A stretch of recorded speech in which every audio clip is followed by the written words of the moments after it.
had a chance to read this really cool book called Upside, The New Science Behind Post-Traumatic Growth. And these scientists got together a bunch of people, they interviewed a bunch of people who'd had horrific traumas. I mean, stuff you can't imagine. Becoming paralyzed, losing limbs, terrible surgeries, loss of a child, suicide. I mean, just things oof. And they followed them in life. And what they talked about in the book was the trauma can bury some people. But for a lot of people, the trauma changed them to where it wasn't very far down the road in their lives that they got to a point where they wouldn't trade this horrific trauma for how it changed them.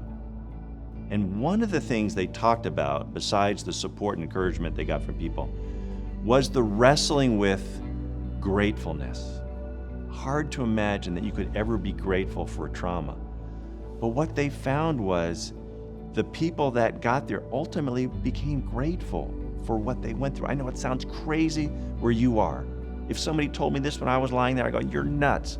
Well, let me tell you, not just from my journey, but from the many, many patients and caregivers of patients whose journeys are now down the road, a huge number of them are grateful for that experience. And my hope for you is that you will get to that place where instead of this being this horrific trauma that buries you, it's one that changes you and you get to live the rest of your life changed.